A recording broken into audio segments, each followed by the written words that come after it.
Shalom, shalom mes bien-aimés. Je vous salue tous dans le nom de Jésus. Nous voici encore arrivés à notre temps d'édification. Nous allons prier. Seigneur, nous te bénissons, nous te disons merci. Nous ne cesserons, éternel, ô Dieu, de te bénir et de te dire merci pour ton amour. Yahweh, merci pour toutes ces grâces que tu nous accordes. Seigneur, merci pour la vie, Seigneur, ô Dieu, que tu renouvelles chaque jour, chaque matin. Béni sois-tu, l'homme de Galilée. Nous te rendons grâce, Père, de ce que Jésus, toi, tu nous donnes la possibilité et la grâce de nous rassembler autour de ta parole. Nous voulons t'écouter, Père. Parle-nous, édifie-nous, éduque-nous, forme-nous, Seigneur. Transforme-nous, Jésus. Nous avons besoin de toi. Seigneur, laisse que ta main soit sur nous. Laisse que ton Esprit Saint soit au contrôle de toutes choses. Au nom de Jésus, nous avons ainsi prié. Amen. Bien-aimés, je disais que nous sommes arrivés à notre temps d'édification. Et ce jour, nous voulons écouter la parole de Dieu autour du thème intitulé « Où est l'Éternel, le Dieu d'Élie ?» Où est l'Éternel, le Dieu d'Élie? C'est le thème de notre édification de ce jour. Bien-aimés, nous allons lire notre texte de base dans le livre de 2 Rois. Nous lirons à partir du verset 7 au verset 8 dans le chapitre 2. Je lis au nom de Jésus. Je disais que nous allons lire dans 2 Rois, le chapitre 2, à partir du verset 7. Il est écrit: 50 hommes dont les fils des prophètes arrivèrent et s'arrêtèrent à distance vis-à-vis, et eux deux s'arrêtèrent au bord du Jourdain. Alors Élie prit son manteau, le roula, et il en frappa les eaux qui se partagèrent çà et là, et ils passèrent tous deux à sec. Nous allons sauter et nous allons lire le verset 14. Je lis au nom de Jésus. Il prit le manteau qu'Élie avait laissé tomber, et il en frappa les eaux et dit: Où est l'Éternel, le Dieu d'Élie? Lui aussi, il frappa les eaux qui se partagèrent çà et là, et Élisée passa. Bien aimé, ici, il s'agit de l'histoire d'Élisée, de Élie et Élisée. Élisée était le serviteur de Élie.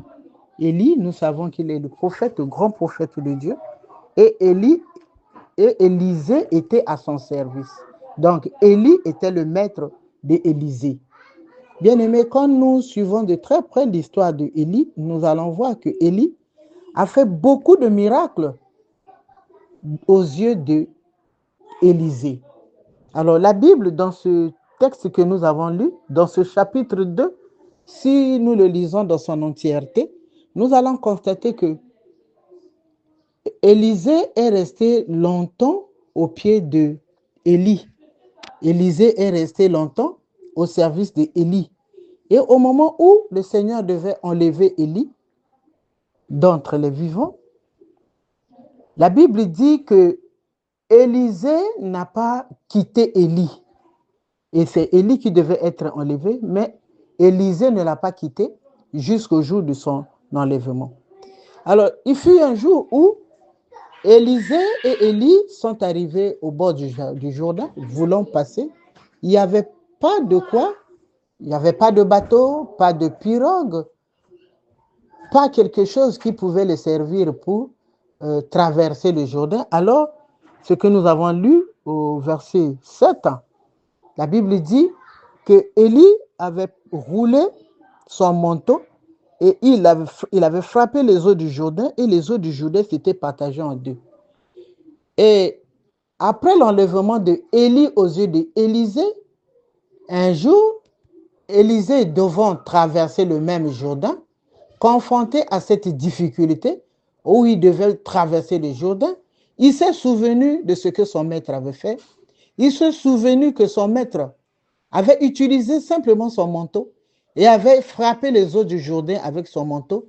Et les eaux du Jourdain s'étaient séparées en deux et les deux étaient passés. Élisée s'est souvenu de cela. Alors, il a fait la même chose qu'avait fait son maître. Élisée a pris le manteau que son maître avait laissé. Il a frappé les eaux du Jourdain. Les eaux du Jourdain se sont séparées en deux.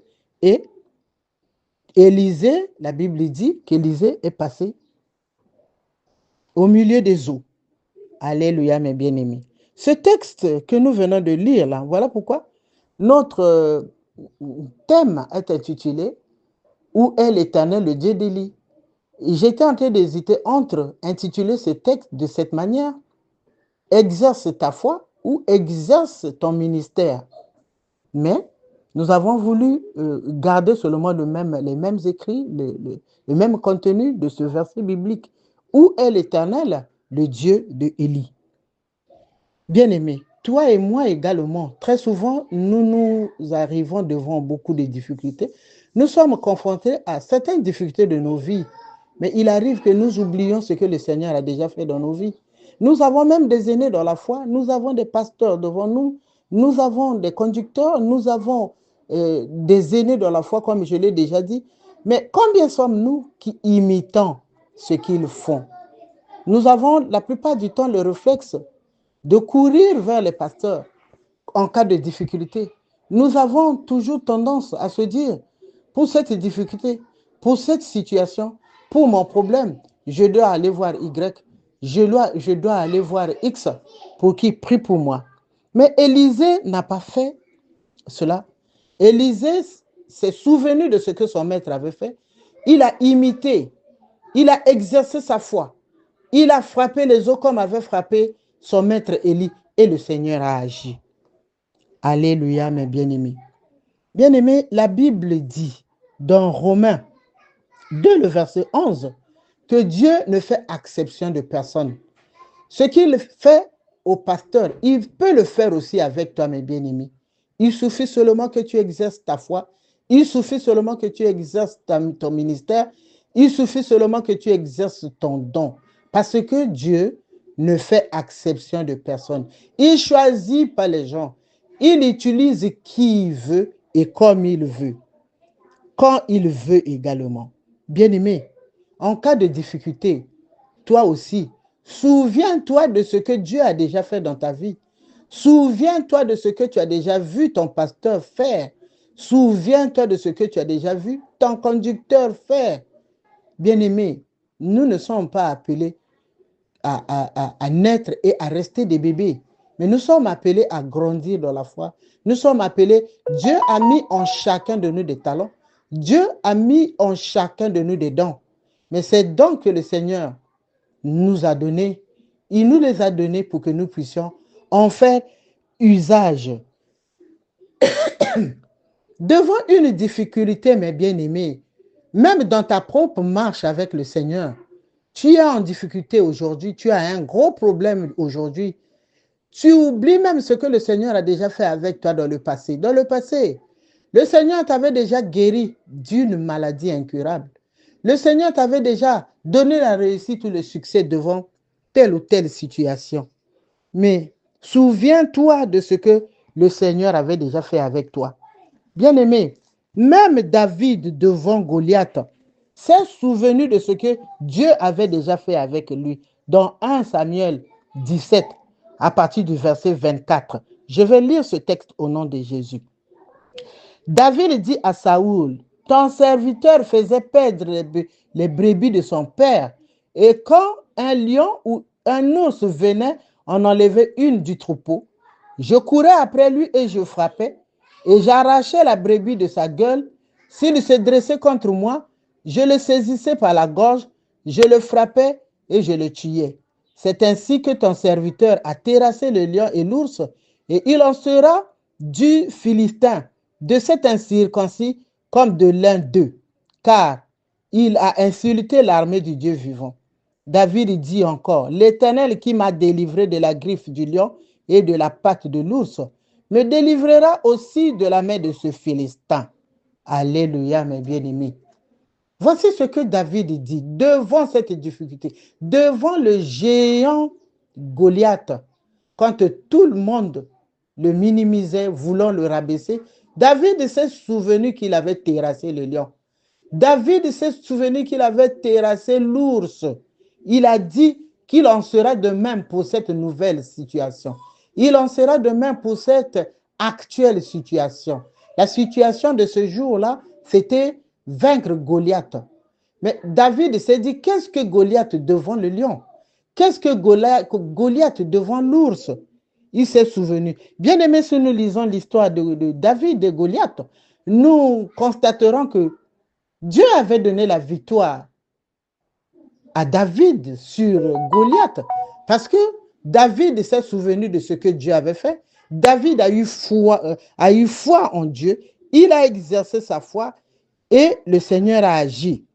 Alléluia, mes bien-aimés. Ça, c'est ce que le Seigneur a déjà fait avec toi. Souviens-toi de cela et exerce ta foi.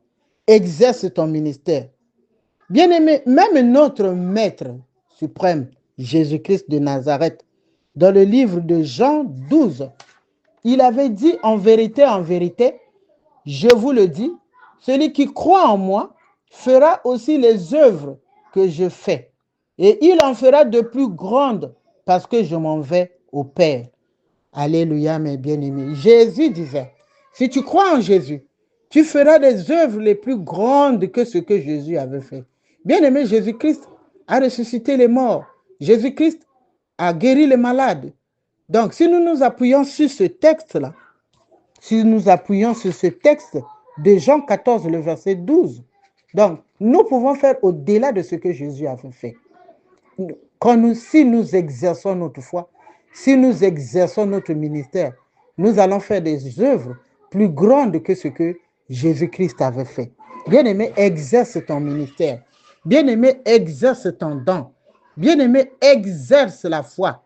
Comme Élisée qui s'est souvenu de ce que son maître avait fait, il a imité, il a mis sa foi en action et le Seigneur a agi. Il a séparé les eaux du Jourdain en deux. Et Élisée, bien qu'étant seul, est passé au milieu des eaux. Bien-aimé, toi également, tu passeras au milieu des eaux. Si tu exerces ta foi, si tu dis, où es-tu, le Dieu là, celui-là qui m'avait guéri de la maladie, celui-là qui m'avait sauvé, celui-là qui a sorti Lazare de la tombe, tu es aujourd'hui le même. La Bible dit que Jésus-Christ est le même hier, aujourd'hui et éternellement. Ce qu'il a fait hier, aujourd'hui, il peut faire la même chose. Voilà pourquoi, bien-aimés, souvenons-nous de ce que le Seigneur a déjà fait et souvenons-nous de ce qu'il avait fait. Souvenons-nous également de sa parole, mes bien-aimés. Je me souviens de la période où mon mari était malade parce qu'il est resté sérieusement malade au point où il ne se levait pas. Bien-aimés, parfois on a prié, parfois on a soigné, parfois on a été à l'hôpital, parfois on ne sait plus quoi faire. Alors, on s'est tourné vers ce que j'étais en train de dire au début. Au lieu de prier, au lieu d'invoquer Dieu, au lieu de se souvenir de ce que Dieu avait déjà fait avec nous, on appelle les uns et les autres pour venir prier. Nous allons d'abord appeler le pasteur Intel. Je vais appeler l'apôtre X. Bien aimé, ces gens venaient à la maison chez nous. Mais un jour, j'ai fait appel à un pasteur qui est venu avec son équipe. Après avoir prié, le pasteur m'a dit, maman, tu as un ministère, pourquoi tu ne l'exerces pas? Exerce ton ministère. Alléluia, mes bien-aimés. Il m'a dit, il s'est retourné vers moi, il dit, maman, tu es servante. Exerce ton ministère. Bien-aimé, je te dis également, exerce ton ministère. N'aie pas peur, aie foi, mets ta foi en action et ton don à l'œuvre et le Seigneur va agir. Que le Seigneur bénisse sa parole.